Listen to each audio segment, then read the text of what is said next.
Welcome. I am Bruce, your boy's high school basketball content writer, exposure scout, and rankings expert. He is a 7-1 center from Sierra Vista High School in Las Vegas, Nevada. He is the reigning Gatorade Player of the Year. He is a 4A state champion who has narrowed down his list to 4 schools. He's currently ranked as the number 1 prospect in our Prep Hoops 2025 ranking. ESPN has him as the number 19 prospect. He is Xavion Staton. Xavion, thank you for joining me. Hey, how's it going? Thank you for having me. Excellent, man. Well, let's get right into it. You had a busy schedule, probably as busy as anybody.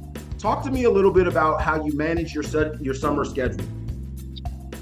Shoot, I mean, my mom helped me manage a lot of it, but it's just all about keeping my body going, keeping my mental straight, going to all these different places, Team USA mini camp, all these Puma events everywhere around the country, all these other camps, just in general. It's been an amazing summer, but it was definitely a handful. You mentioned Team USA mini camp. What was that experience like for you? It was amazing. It was my first time trying out for their team. I was trying out for the U18, but I got cut. But I felt that, I still had an amazing, journey and experience there as, being able to be a part of those top players, being selected to play for your Team USA. I felt, just being invited alone was enough, but not enough yet. You could still push for more, but I didn't feel, down for not making it, if that makes sense. It does make sense, man. You're a guy that's already, overcome a bunch of different adversities anyway throughout your career. Is getting cut, I mean, this is an obvious question, but is getting cut a motivating factor to you as you move forward? Definitely, yes. I mean, it just shows you what you still need to work on and, how you can get better, and then you'll be back next year. Well, I'm sure that if USA minicamp and USA didn't work out, I'm sure there's plenty of teams that want you. I'm assuming that everybody in the country, was asking you to come, to their prep school or their program and what they could do for you. But ultimately, you chose to stay on with Sierra Vista. What factors factored into you ultimately making that decision? So obviously, I'm born and raised here. I started here at Sierra Vista. Coach Bedowitz, Coach Cooper, they were the ones that gave me the chance, start this, climb. And so I felt, one, it was a loyalty thing on my part to, go back. We won state last year, so I felt I've already, accomplished things here. So I feel like, why not be able to continue that? As well as my family lives here, and I was able to find a program that I was able to develop still here at Impact Basketball. So I felt like I was getting everything that I would be getting at a prep school level or things like that, while still being able to be at home and live my senior life. Because if I didn't stay here, I wouldn't have been able to live the same kind of senior year as other people would have, which I also probably would have. Now, you probably had disliked. You probably had a bunch of different major program after you. Was there one program that you thought, well, if I was going to leave Vista, this would be the program that I would leave for? I felt when, there was Prolific and there was, Montverde, they were coming after me, and I really liked, what they, were doing and how they were developing, but I just felt ultimately it wasn't for me. Man, it's great, man. I mean, unique, rare. I mean, it goes right along with your overall storyline.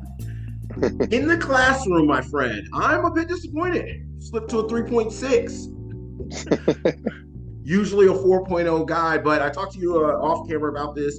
You mentioned you want to study architecture. Mm-hmm. How important is that for the school that you choose for to have, a program that helps, basically have a education system for what you want to do in your career, after basketball? Well, you said it perfectly. After basketball, you still have to have a plan. The ball's going to stop bouncing. So I always believe in having a backup plan. So that's where architecture would come in, because I want to do something around interior design. So being able to have that field and be able to go back to school and do that and still be able to make a career out of yourself, but still, let you be successful in many ways. That's awesome, man. How long have you had the passion or the interest in architecture? I believe maybe start of junior year. It hasn't been long, but I really started taking interest in it. A Renaissance man. I like it. I'm here with Xavion Staton. I am Bruce with Prep Hoops, talking with one of the best centers in the country, one of the best players in the country.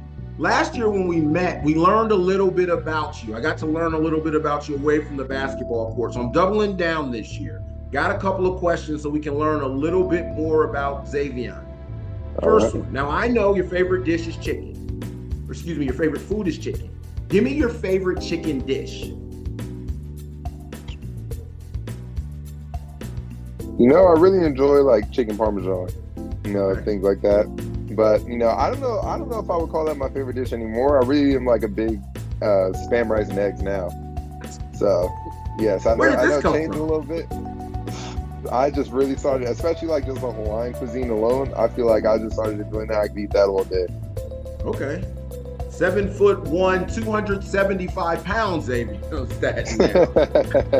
All right. I know your favorite show is SpongeBob. At least it was a year ago.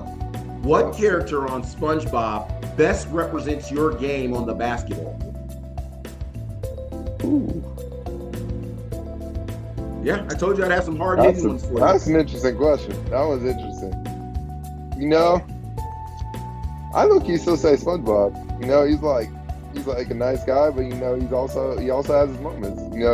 He's I don't know. You can't phase him necessarily. Okay. I think that's a good word. Okay, I like that. SpongeBob. All right, now we're gonna get really, really detailed here. You are a modern big, run the floor, vertical threat, rim protector. I want you to build me your perfect big man in today's game using one skill from any big man that's ever lived. So we'll start out with this skill, shooting.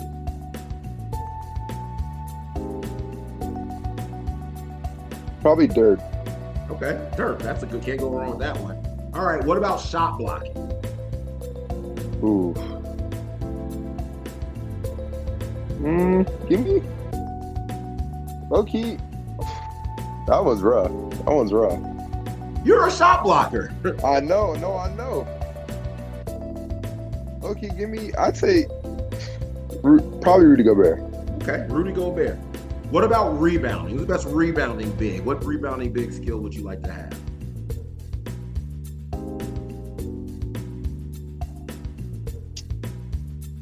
Who's good? Probably, I'd want to say Giannis. Okay, Giannis, that's a good one. All right, this one's a lob. What about passing big men?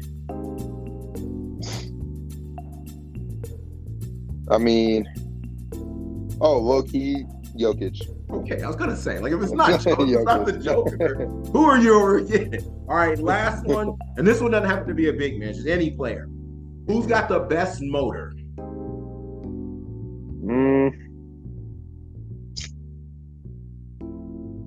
Honestly, you got to say LeBron. Okay. He's just, especially at his age right now, he still is like going, things like that. I feel like he, hands down. Okay. So we got the combination of Dirk, Rudy Gobert, Giannis, Jokic, and LeBron. I think that player would be all right. I think that's an okay player. Just a little bit. We are here with our number one player in the Prep Hoops class of 2025, Xavion Staton. Xavion, you need a nickname. You can't be this good without a nickname. I'm going to throw out a couple of ideas for you. You tell me which one, on a scale of 1 to 10, which one you like the best, okay? All right. All right, my first one is, you can't really use this one, but still, DMX. It's tough. At least when you get the song going, it's tough. I'd say about a 7 or 8. Okay, I told you, any dunk you get in college, that's what you should be putting in your NIL deal. Anytime you get a dunk, it's mandatory that they play the X don't give it to you. I want to hear that in whatever arena you're playing in. All right, what about the X Factor? X Factor, I like that one. I've heard that one a little bit. I think Coach Beto, he put that in one of my, announcements for one of the games. So I'd say probably 8 or 9. Okay, 8 or 9. What about X-Man? X-Man? That one's taken, but I like that too. It's like probably a 7 too. Okay. Yeah, I don't like the fact that it's taken. You need something unique. And finally, if they haven't been to your IG, what about just Xavion Wade? That one's infamous. Come on now. That's infamous. That's a 10 out of 10 right there. That's infamous. That's the 10 out of 10? Gotta give it a 10 out of 10.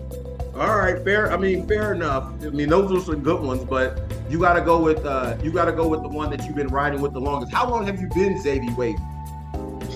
Shoot, I think I started actually, quote unquote, implementing it around high school, but I kind of had it since, freshman year, but I kind of had it since a little bit middle school, 7th grade. Okay, all right. Well, hopefully I can get you 10,000 followers off of this interview. Let's talk about what everybody wants to talk about. I mean, I'm not going to spend the time listing all the schools, especially since you've already narrowed it down to 4. Just talk to me. Have you taken the time to schedule your visits or figure out your visit plan to these universities? Talk to me a little bit about what your visit schedule and plan is. So I start off with Michigan here in a few weeks, September 21st, I believe, that weekend. And then I have Stanford a few weeks after that. And then I take UNLV kind of towards the end or middle of October. And then BYU is the beginning of November, November, I think, 7th or something like that. You hear that, Cougars fans? He's going to be saving BYU for last on the visit. Just saying. So, okay. All right. Any rhyme or reason, or how'd you guys come to that decision of how to schedule it out like that? I mean, we had to kind of base around what I was going to be doing this fall, what other games or tournaments I would have, other camps. I'm going to the Wooten camp end of September, and then I have another what's that called? USA mini camp in October. So kind of just, trying to get it around there, but it's 4 visits planned, so it's not as hard to plan those rather than, 6 or 8, things like that. So something that has interested me is, and I look at a lot of stats, I spent half my life looking at coaching staffs of college basketball. Most are guard heavy, to say the least. You're not a guard, right? Has there been one, big man coach at one of these schools that you've built a connection with, just either based on their experience playing the game in your position or just some of the knowledge and connection that you built with them? I'd say definitely Coach Williams, from UNLV. He's obviously was a big man coach. So, and he's hometown. So I've been able to really, connect and see how he develops his bigs over at UNLV and how he, follows the game and things like that. You hear that? Shout out to Coach Jamal Williams. I'm sure everyone here loves to hear that. I know it's been a whirlwind. I'm sure that you've had all kinds of things go on during this recruiting process. I want to take some time to give some love, though, to all the contenders for your talent.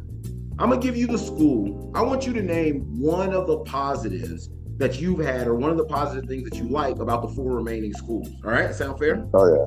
All right. Well, let's start out there in Palo Alto. Give me something positive that you love about your recruiting from Stanford. They've been, very supportive. They text me, but also they have a really nice and beautiful campus, obviously. And then, academics. I know it's more than one, but I think if I had to pick one, it's definitely their academics. If you go to play ball at Stanford and then you come back to school, you're going to be able to get a really nice degree and really nice education and be able to continue to move that success on in your life. Okay. What about University of Michigan? What's one thing that they've impressed you with? They have been nonstop go. I've enjoyed it. They talk to me, call me every day, was following me around with the Puma circuit. They have a really big, support system and really big interest in me. So you always enjoy that. Okay. BYU, your last visit. What's the positive that you have about your experience with the Cougars? So they actually came in my recruitment a little late, but I hopped onto a Zoom with them, and I feel like they kind of just blew me away in a sense, in terms of their facilities and their coaching staff and what they do. I feel, I feel that they have a really good chance as well of rebuilding their program and building to do something great. So. And last, and of course not least, your hometown Running Rebels. Hometown. Come on now, you can't beat that support at all. They have been nonstop as well. Talking to me, keep me in the loop, showing interest in me. It's the hometown, so that's truly been, a blessing. That's great, man. I mean, I don't think you can go wrong with any of those 4 options. I told you I'm biased. You know who I'm rooting for, but still, I think you've got some great choices there. We are here with Xavion Staton. He is our top player in the Prep Hoops class of 2025. And I say that again because do you know that when we met last year and we started out, you were my 18th ranked player in the class of 2025. Now look, all right, you're a good sport. You can take it out on me later. Don't take it out on me right now. That just shows how far you've come. You put in a ton of work. And now, I mean, you're almost something that's like the stories that movies are made out of. The kid starts playing basketball late. He shows up, and next thing you know, everyone in the world wants him. Just describe, your experience these last couple of years going from, basketball is new to me to now you're going to be basically expected to, revive a bunch of programs and bring title to college basketball programs. How's that experience been? It's insane, especially now that you say it again. It's insane. I always think about it. It's been a wild journey and a wild, start to a journey, but this is just the beginning again. There's still college, there's still, future plans. So being able to, be in this position now is wild to think about, especially thinking about, how I started, how I began. Well, I've got a couple of more things for you to think about. CJ Watson, Luke Babbitt, Shabazz Muhammad. They have 2 very specific things in common. Do you know what they are? I don't think I do. I might. Well, first of all, they all played in the NBA. Second of all, they're the only players to win back-to-back Gatorade Player of the Year here in the state of Nevada. By the way, Jaden Harding, people, don't kill me. Jaden Harding also won back-to-back, but we had no season that year that he won. So these guys actually won in 2 seasons. You have a chance to be in that company. Again, we talk about where you come from. When you start hearing things like that, how insane does that sound? It's wild. I just actually thought about that the other day, about how much I want to go after that second back-to-back, not only for Gatorade Player of the Year, but state as well. To be able to leave a bigger legacy at Sierra Vista. So that's been on one of my little goals, my little things I've been thinking about, just, working towards and getting there. Well, speaking of Vista, one of the other legacies that you will be leaving behind is completely changing the culture. And also, shout out to my guy, EJ DeKuma, who deserves a lot of credit for that too. But completely changing the culture of a program. Before you guys got there, Sierra Vista was best known as the team that played in that play-in game against Secta every year when the playoffs started. Yeah. I don't remember how long it had been, but it had been years. I don't remember the year that they won a playoff game, but to say the least, Vista was not good. In fact, you have a fan that you don't even know. My local gas station attendant is a former 2017 Sierra Vista graduate, and he's a huge fan of yours because he can't believe that anyone could have turned Sierra Vista into a state title. So you collectively have changed the entire face of that program, right? Within a 4-year span, in a time where most kids don't even stay in the same high school, back-to-back years. How important is that to you? Is that going to be something that you leave behind when you're done? Just the perception that you now leave Vista with. Well, I mean, that was kind of my biggest goal is, they helped me start to get where I'm at now. And so I feel, in repaying, in a sense, there's no way you can leave. There's no way you can leave that. It's not like you can just leave and be like, oh yeah, I'm better now, bye y'all. Like it's this, that's your hometown school when you're still developing and still, getting that piece of your game worked on, you're able to, do it. But, being able to leave the legacy is definitely going to be something that, definitely I think I'll think of forever. I think you have done it, my friend. I think you have already created a legacy no matter what you've done. It's just a matter of how much you add to it. I want to give some love, and let's talk about the teammates. You can't do it all by yourself. You know that. Oh yeah. I got a quiz for you. So I'm gonna give the trait. You tell me which Sierra Vista teammate best fits that trait. Okay? Oh yeah. Give me your best shooter. EJ DeKuma. Okay. Who's the best athlete you guys got over there? Noah. No, bro. I knew you were gonna say Noah. That's what I thought too. All right. He is an athlete. Yeah, he's he's an insane athlete too. All right. You guys got a lot of these. Who's the biggest sleeper that someone doesn't know right now, but by the end of the year will be a regular for you guys?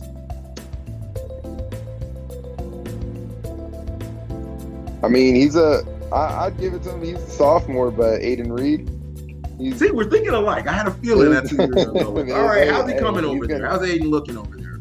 He's looking great. He's going to be a problem. He's going to be another, very athletic, very, he can block shots. He's blocking shots crazy now. He's going to be one of those ones. Okay, that's good. We'll keep him on the radar. Aiden Reed. Oh yeah. All right, who's pound for pound the strongest guy on the roster? Probably Darius Ruffin. Okay, all right. That makes a lot of sense. Also our best defensive player. I don't know if that was one of your questions, but he is probably one of the best defensive, besides me and shot blocking and everything. He is, he will guard the best man every time. Well, it's your show. If you say he's the best defensive player, then he's the best defensive player. All right, let's talk about something off the court. Who's the funniest? Who's got the best sense of humor over there at Sierra Vista? I think being able to get to know the guys, and especially JY and Colton coming in. I said JY. He's a funny dude. It's funny dude. Okay. I would not have thought about that. I would take him as a really serious guy. I would not have thought about him being the. Nah, he's a funny guy. Okay. All right. So the season, you guys will be expected to go undefeated and win every game by 30 points, or else it will be considered a failure. Do you do you guys feel any pressure this year with just the roster that you have? Not as much, no. I feel like, especially since we only lost 2 people, we lost, good talent, but being able to also gain good talent as well, I feel it's just a matter of us, we're gonna be our biggest enemy this year. Either injuries, eligibility, and everybody's, smart and things like that, but there's gonna be those things. So everybody just being able to stay on top of all those things and just continue to grow as a team and with chemistry, I feel, that kind of takes a lot of the pressure off. And I think it's just a matter of just having fun. It's all of us are basically seniors, so. How much interaction do you have with some of the underclassmen, freshmen, sophomore kids, whether it's they're working out with you guys or they're jumping into the workout? You mentioned Aiden. How much interaction do you have with those guys? I try and talk to them as much as I can, especially, I was once that guy as a freshman being on varsity. I didn't know anybody. It was kind of like intimidating. So you don't ever want that, but they fit right in. They're always talking, always smiling, things like that. So I feel, they're very involved. Starting how you started out when, I remember you as a freshman when you were basically all ears, never said anything. This year you're going to be expected to be a leader. How have you evolved, in this leadership role, now as not only an upperclassman, but obviously one of the top players in high school basketball? Well, you got to kind of live up to that role, live up to that standard. So I feel that's going to be my biggest thing to not necessarily work on, but keep up with it. I felt I communicated a lot, but I feel now I can just take it to another level. Being able to legit be that leader.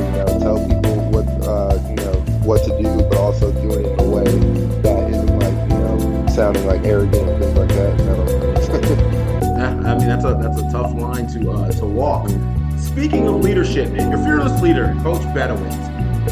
What I've known him for a lot of years. What I'm curious is has he changed at all since now you guys are champions? No. All I see is him wearing that ring on his finger always. Other than that, no. But he's basically just, keeping us in line, telling us what our goals are and things like that. He keeps coaching us hard the same way that he has last year. Just, is looking for another one as well. Okay. So finish this story for me, right? We're sitting there, I want to say it's February 22nd, is the state championship day, and confetti has fallen down. Who's standing there, and how did the team standing there get there to be champions? A lot of hard work. Everybody had to buy in. It was a wonder. You're talking about the season on the way up, there, right? Okay, yeah. It was basically, it was a lot of, we lost the regional game to Losi, so we could have totally just shriveled up and, just curled into a ball there, but we didn't. We bounced back, still got to go to Reno because it was the top 2 teams. And so basically I feel if we didn't lose to them, we probably wouldn't have done as well because we wouldn't have had that chip on our shoulder. So I feel, we fought battles all season, and I feel it was very deserving for us to get there. And, everybody was just, crazy emotion. It was all amazing. I think we ended up eating like some random breakfast spot after. It was all amazing. What would you say would be the biggest threat for you guys repeating this year?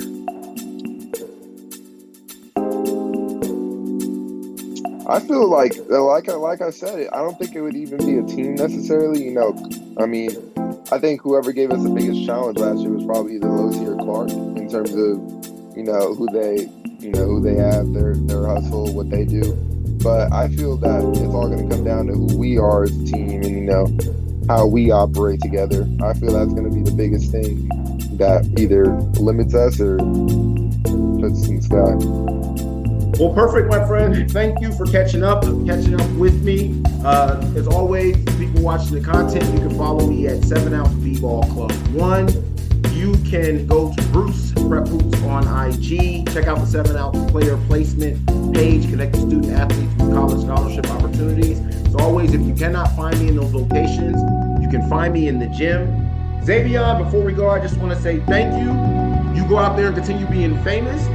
You've been awesome, man. It's been great watching your entire career, your trajectory. And I just want to tell you, someone that covers this, you never change, man. You've always stayed just so humble and so, just fun, basically, to be around. So I hope that never changes for you. Go out there and be a superstar. We're looking forward to watching you play this year.